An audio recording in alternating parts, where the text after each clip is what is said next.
So I'm a fairly new collector, and I don't know a whole lot. My primary interest is in Mississippi illegals, and that sort of grew out of other interests I have. But I found a few things that I think are interesting, and perhaps you will too, and maybe something you didn't already know. Slide Ed. Ed's my slide man here.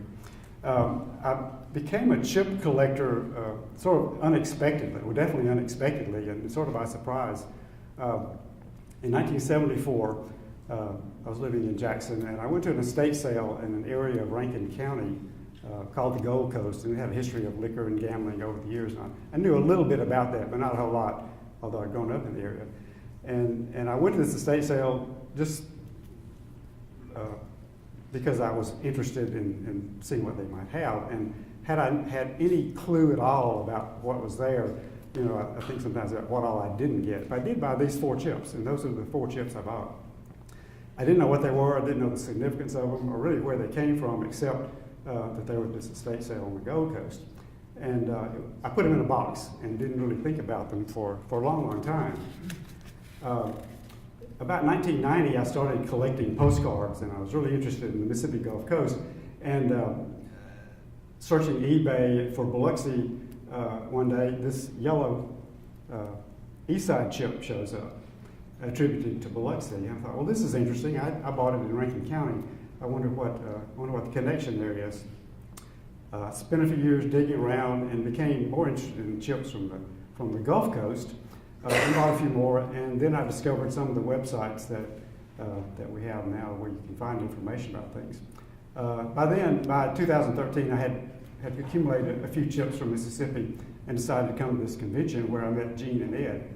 And I told Ed what I found about the Eastside chip and asked him what he thought about it. And he was interested and started digging around himself, and we feel like now there's a good attribution that this Eastside Club, which you'll notice is 2 words, came from the Eastside Club that was in Rankin County, although there's no order record for it. And another chip, very similar, which has Eastside as 1 word, Ed found the record for that, and it was actually ordered by a dealer in Fort Worth, I think it was. Two good chip attributions there that we didn't know about. And it's just because I happened to notice that it may have come from Biloxi. I'm really interested in chips. I'm a collector. I've always been a collector of something, and so I like to have things. I like to acquire objects. But I'm really interested in them too as small art objects, and even more in the connections that they have with local history and with people and events and all in the history that I'm familiar with. Next slide. Before I start talking much about the chips, I want to talk a little bit about the context in Mississippi that much of this happened. Mississippi is a little different from most states in that not only was gambling illegal, but for most of the 20th century, liquor was also legal. So there's another level there of illegal things to deal with that make the story interesting to me. Mississippi had no legal gambling except for some charity bingo until casinos were legalized in 1990. Liquor has a much different story. Mississippi had been legally dry from 1908 until 1966, but that didn't stop any bootleggers, of course, but it was sort of an obstacle. National prohibition was an even greater obstacle, but after 1933, liquor and gambling to a large extent was pretty much available in a lot of places, depending on the will of local law enforcement to enforce the laws.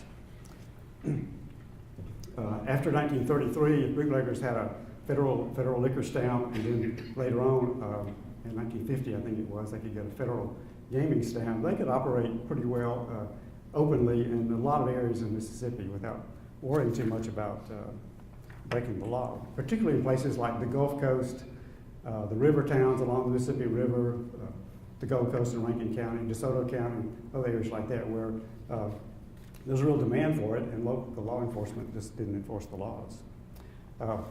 It's interesting, both liquor and gambling were sold to Mississippians as important revenue sources, which they are.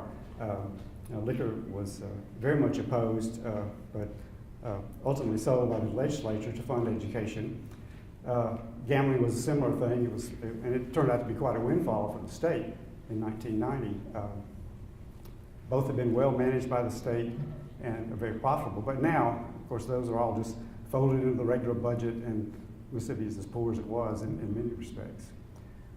The picture on the left was from a National Guard raid at a club in Rankin County in 1939, and the National Guard was frequently used to raid clubs. The picture on the right is a billboard that's for the Pearl River Resort, which is one of the Indian casinos in Mississippi. The billboard's actually in Jackson, and I wonder sometimes if Mississippians really think it is all it's stacked up to be, because there's a lot of revenue generated, but I think there's a lot of opposition to casinos too, among more conservative people. Next slide here.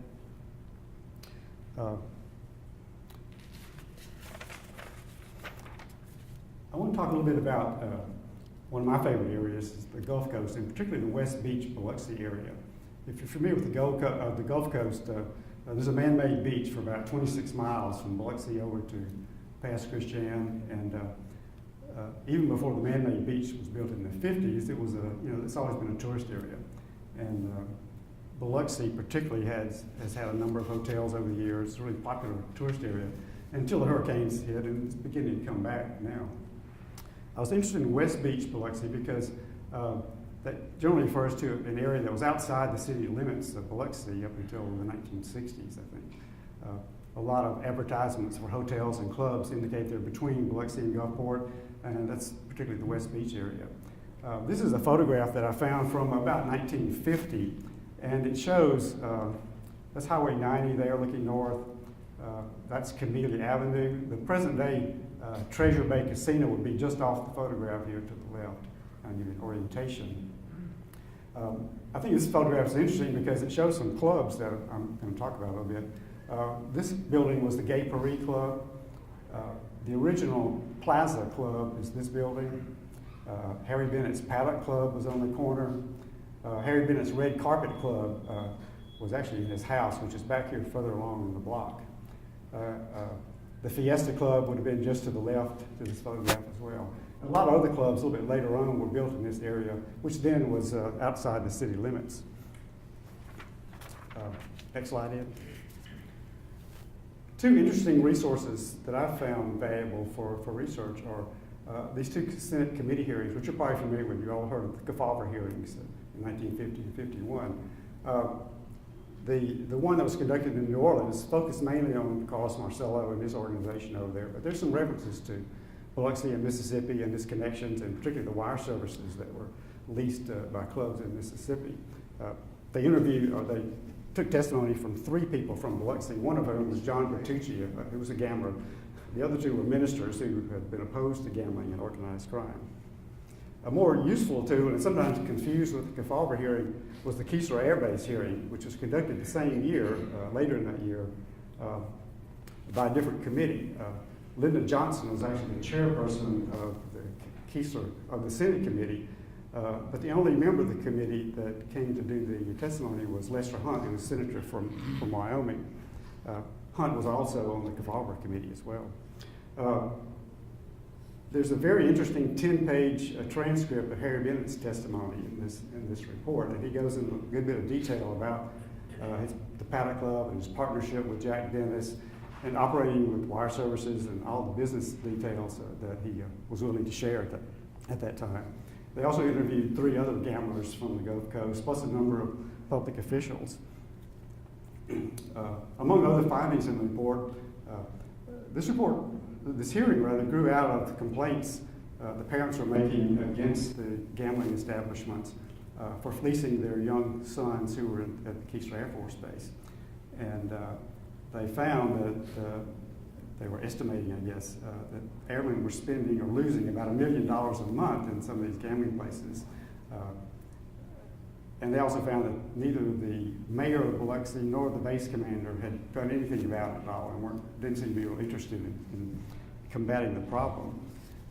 About 6 months after the report was issued, the Keesler Air Force Command did put at least 8 clubs off limits to airmen. Included among those were the Paddock Club, and the Broadwater Beach Hotel, and a couple other clubs that we'll talk about. Next slide, Ed. So say a bit about the Broadwater Beach. Broadwater Beach Hotel was built in 1939, and all the reports I've read indicate it was built with the goal to attract gamblers. And it was a beautiful Art Deco style building. It was originally one story, but soon after it was built, they added the 4-story tower up the middle like that. Peter Martino was the owner of the hotel and managed the gambling there. And over the years, it was the subject of raids and shutdowns and padlocking and injunctions, that sort of thing. Gambling apparently continued there for a good while.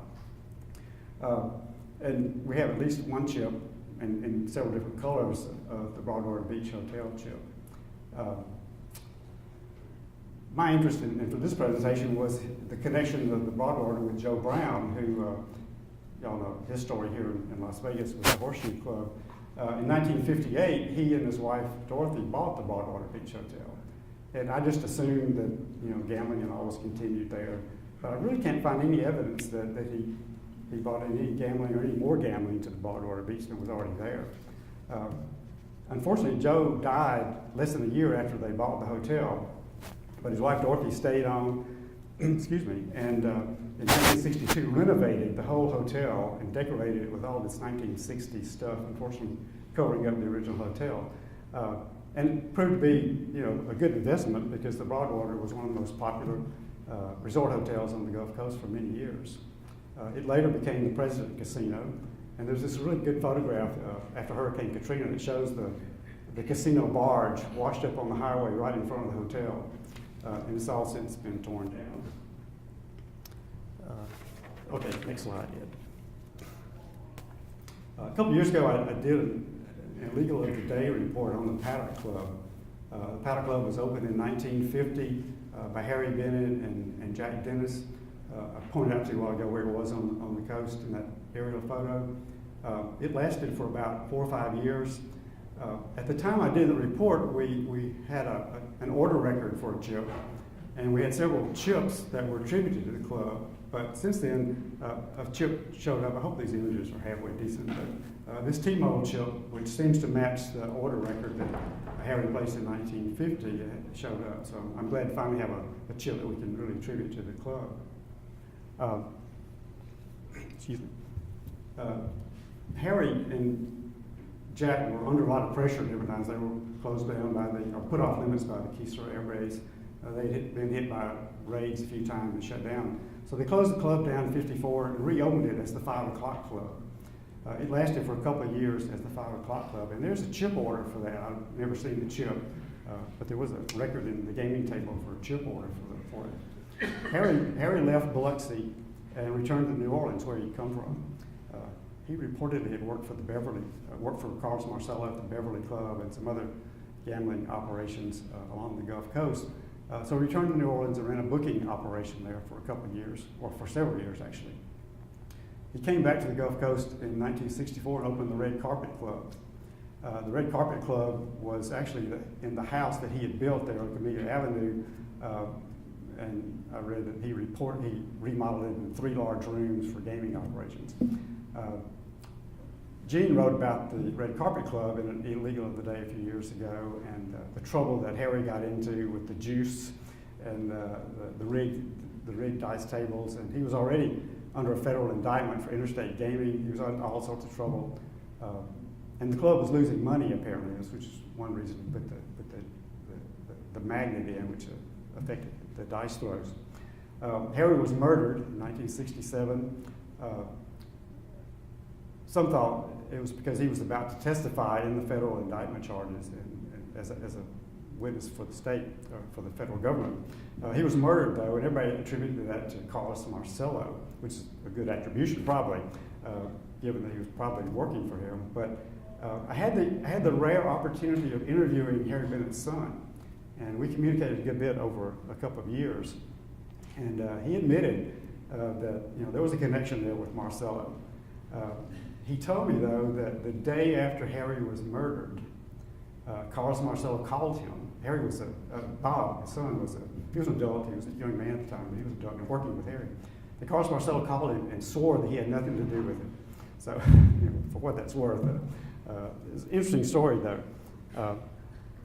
A Life magazine article in 1970 pointed clearly at the fact that Marcello had Harry Bennett murdered, of course, along with a lot of other people as well. So, next slide. I was kind of interested in the Uccello brothers. They keep showing up on the Gulf Coast in a lot of different capacities.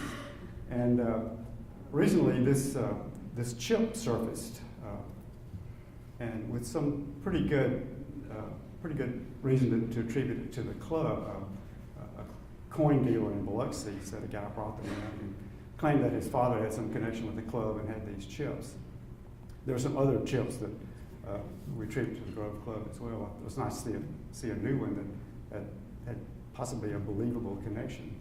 The Uccello brothers, there were 6 of them from New Orleans, and they, in different combinations of the brothers, seemed to have been in trouble all the time with smuggling, rum running, theft, all sorts of things in New Orleans.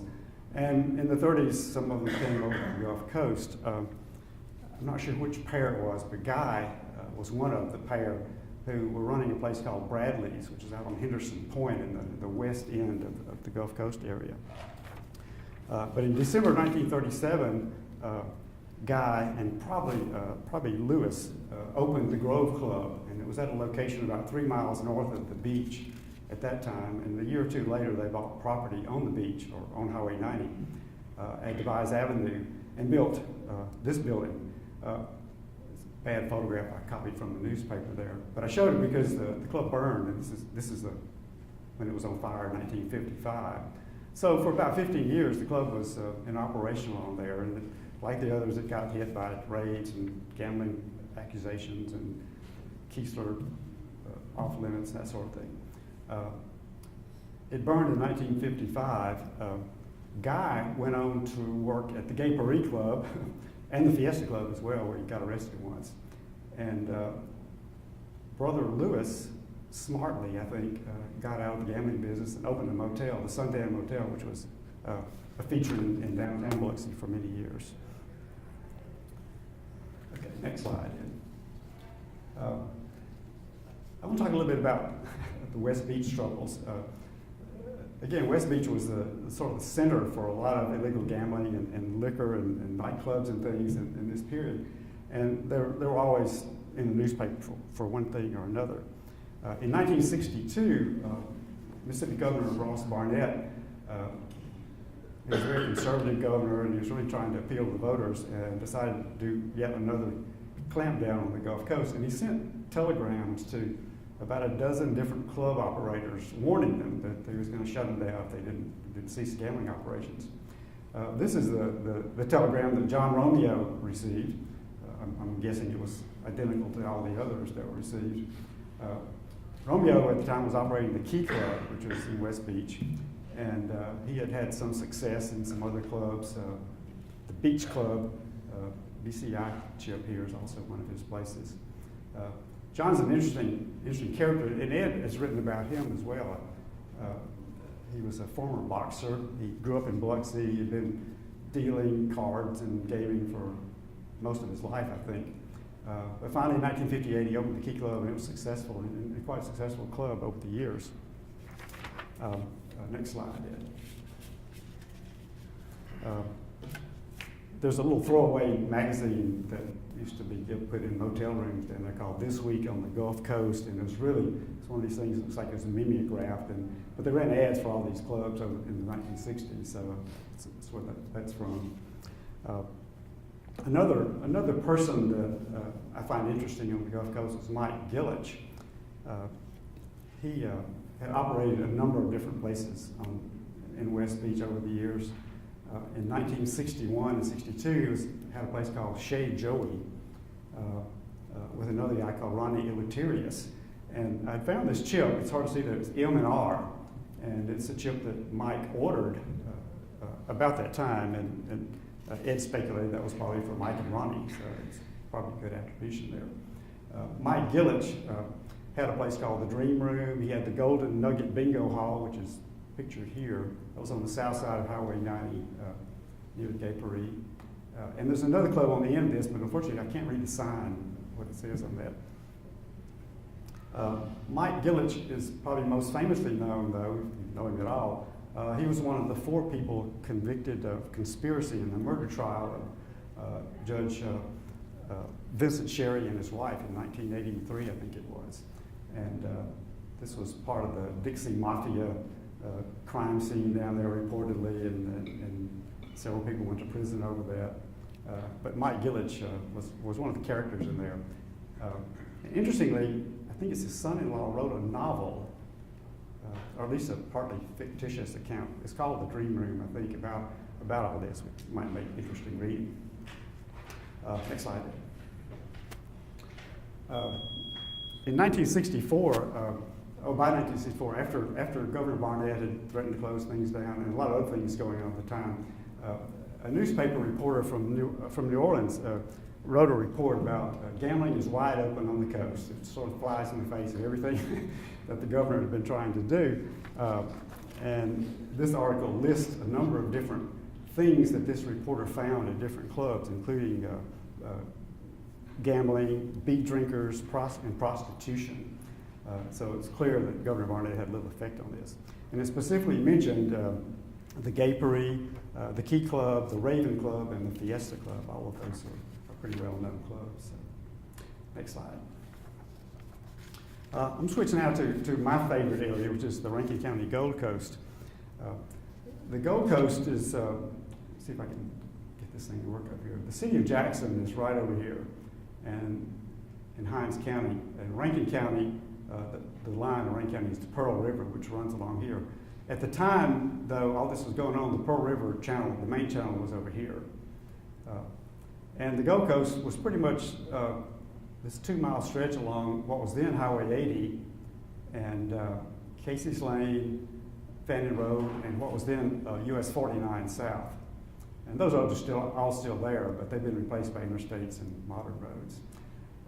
This is a little map I put together for another presentation, but if you can see the red dots along there, those are the locations of clubs and that I identified sort of as a composite over the roughly 25 or 30 year period that I was interested in.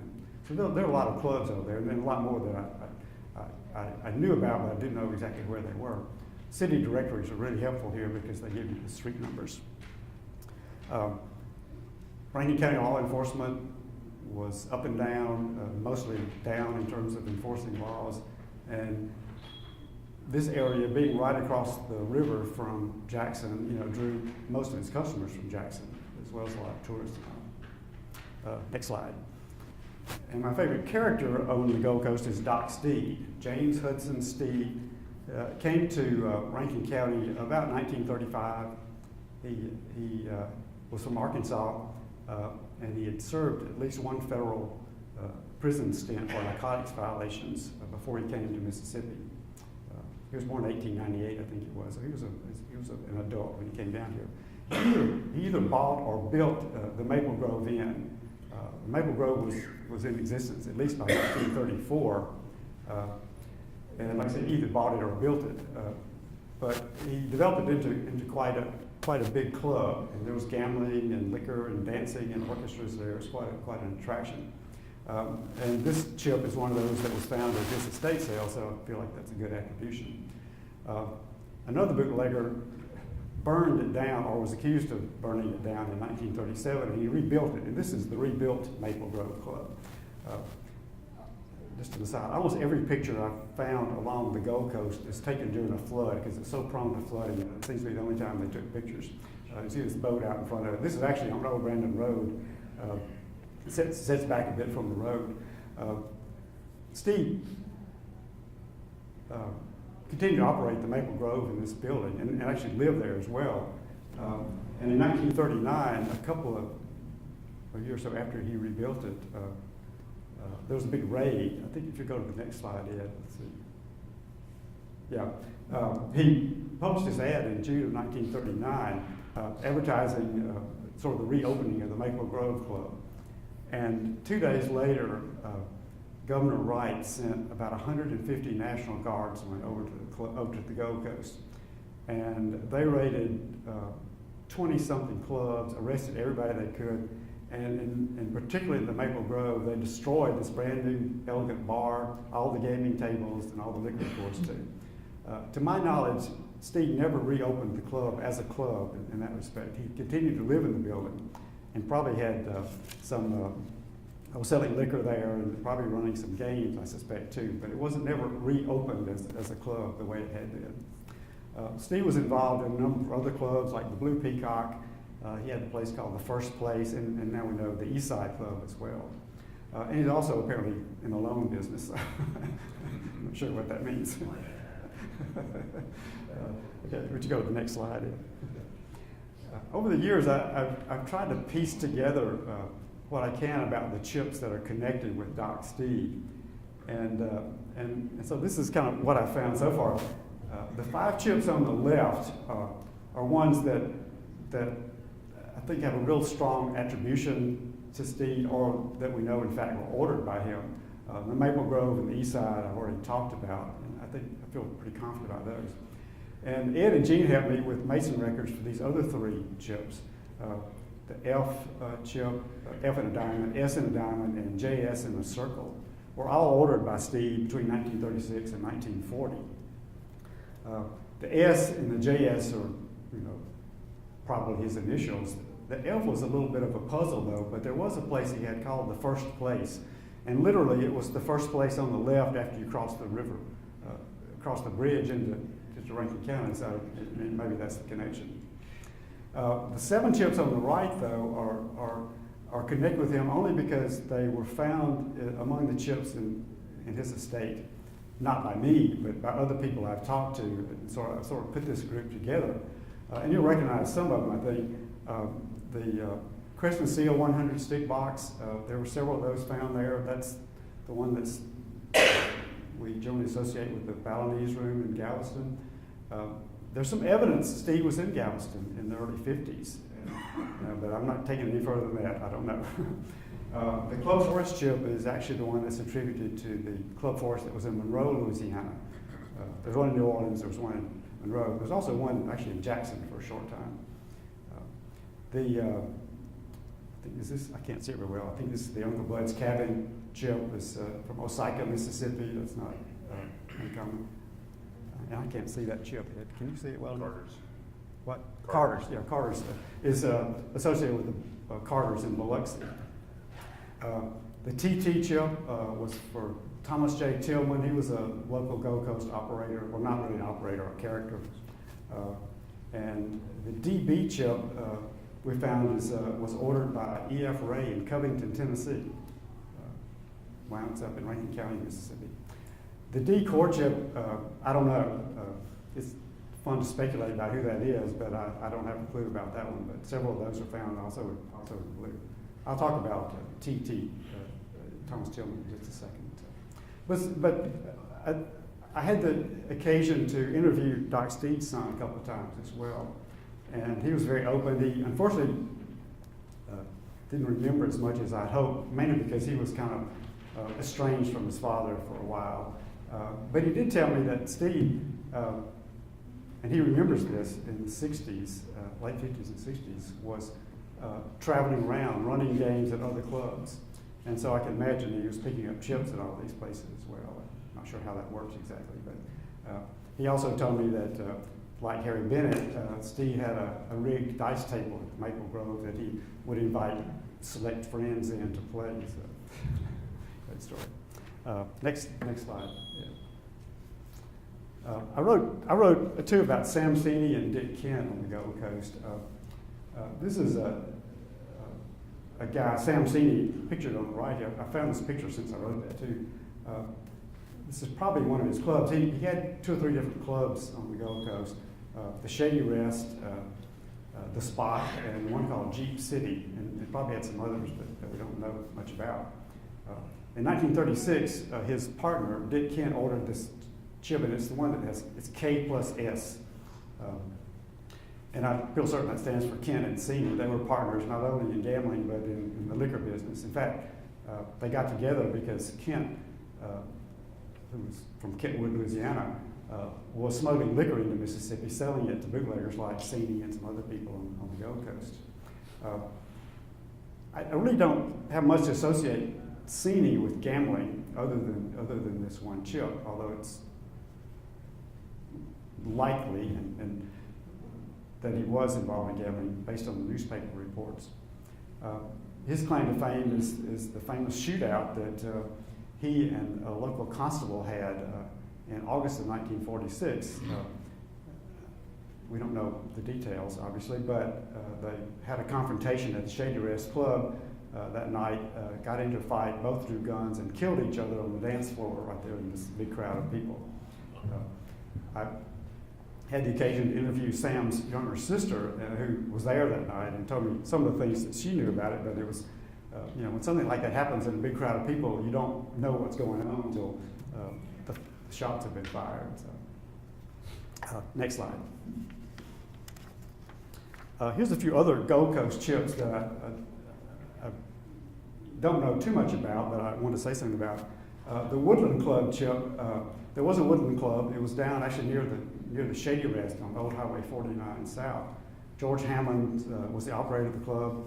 It appears in city directories from the, I forget, the early 40s up into the, actually up into the 1950s. It was still operating down there. Other than I don't know a whole lot about it, but I'm interested because it's the Gold Coast Club. The RSC chip in a horseshoe, that was ordered by Joe Dillon in 1936. Joe Dillon was operating the Riverside Club, which is actually a black club, and presumably RSC stands for Riverside Club. It was a rather short-lived club, but it was one of a number of clubs on Fannin Road, which was primarily black residents as well as club owners. There were probably more clubs and joints per capita on Fannin Road than any other place I can imagine. Almost everybody was selling liquor, one report I had. The 18 Club chip,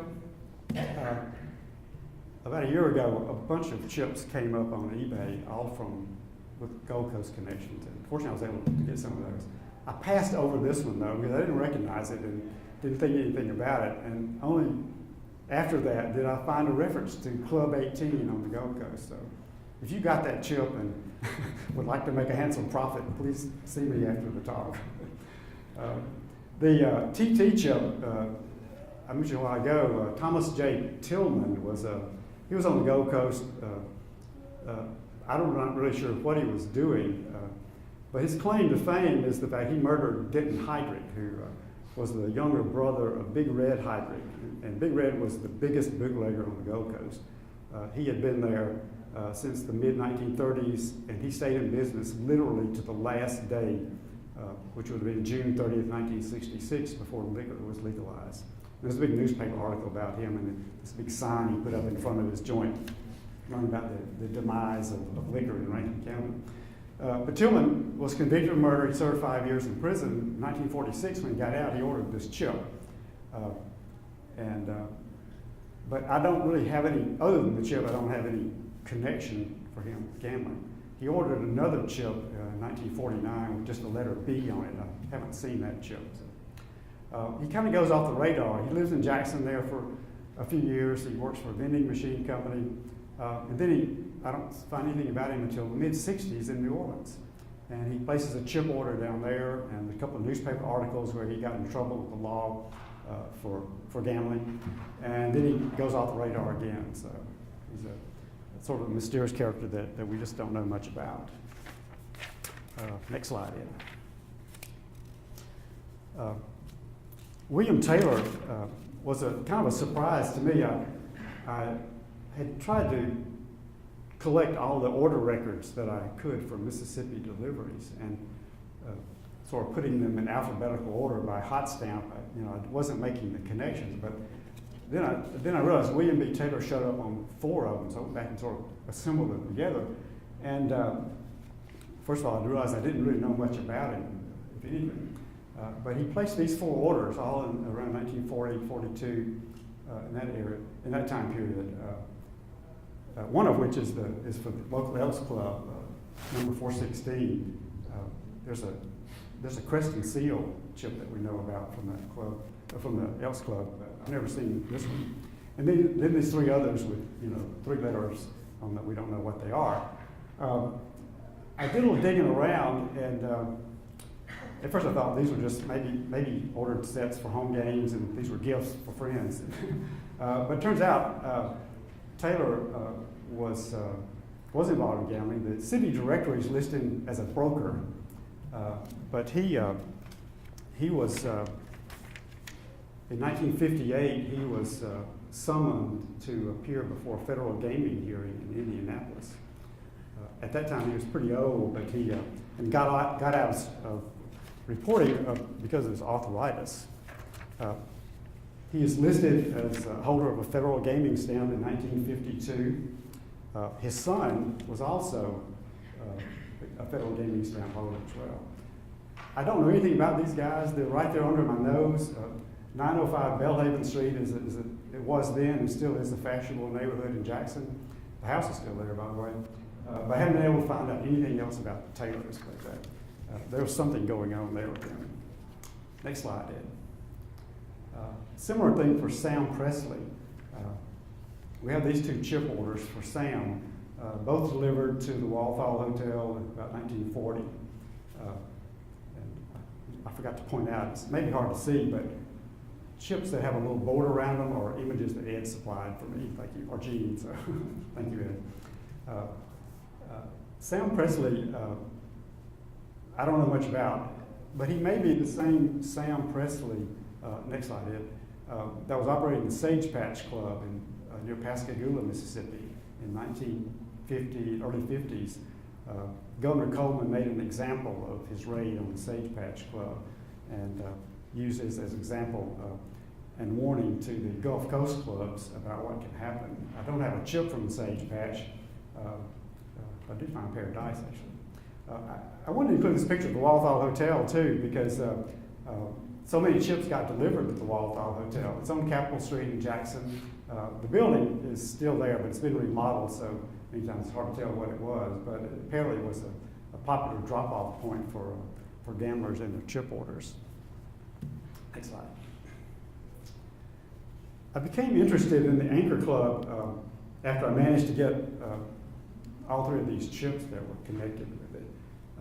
And so I started digging around. This is one of those things where you really become obsessed about something and you spend way too much time looking for something that you may not ever find. But my goal was to see if there was some evidence that would really connect the crest and seal in Club B chip with the Anchor Club. It seems such an obvious thing, and it's been attributed to the Anchor Club. In Club B is kind of to me a cumbersome hot stamp to write. But we know that from the order record that Dan Nicholas put that on the hub mode chip in Club B, and on these there's an anchor pictured in the middle, not an anchor on the crescent seal. So I started interviewing people. I talked to the son of Dan Nicholas as well. He didn't know anything about it. He was a younger man, and his father was much older. And I talked to a lot of people in Yazoo City, which is where the club was, and nobody's ever seen this chip. I still think it's attributed to them. I just wish I could find one in Yazoo City that somebody had that might really tie it together. The Anchor Club was opened by Dan Nicholas and Walter Bannon in 1937. And it was located on Wolf Lake, about 7 miles outside the city. This is in the very edge of the Mississippi Delta. It's really flat there. And the club was sort of out to itself. The name Anchor Club comes from an anchor plantation that was out there nearby. I guess that's why they chose the name. Walter Bannon was bought out though very early on. In fact, Walter Bannon was already gone by the time Nicholas ordered these chips, but he kept the NB Club, presumably Nicholas and Bannon, on the chips, I guess, so they will all be alike. Dan and Fred, his brother, then ran the club up until 1945 when it unfortunately burned down. Dan is an interesting character. Fred, too, for that matter. Fred went into, he had a drugstore, but actually he is listed in the Cavalry hearing as having a lease wire at the drugstore in 1950. Dan was a gambler. He went into other businesses. He had restaurants and a big Chevrolet dealership, but he continued private games. And his son told me that he would organize these big money games in the Delta and call in friends from different areas. And he told me this, and I think it's probably true because he knew the name. He said at one of those games, this guy from North Alabama called DeWitt Dawson, you may have heard of the Dawson gang, robbed them.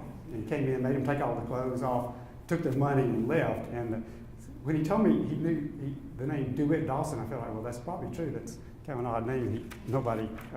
It's unlikely he would have known otherwise. Next slide, Ed.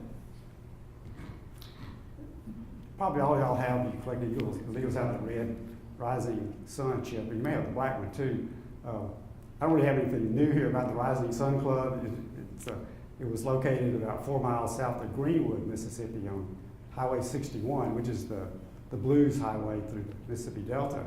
A friend of mine who's a collector in Greenwood has put together a lot of information on the web about Greenwood history, and he's got some information on the Rising Sun.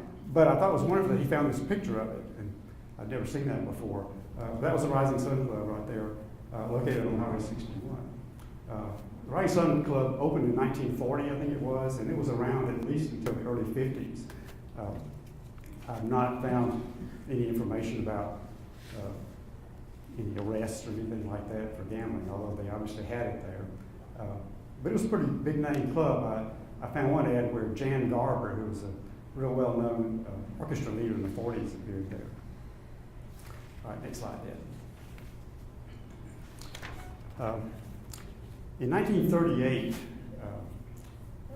apparently there was a big clampdown on gambling in Memphis, and a lot of the gamblers migrated south into DeSoto County, Mississippi. DeSoto County is the northwesternmost county in Mississippi and borders Tennessee there, at Shelby County, where Memphis is.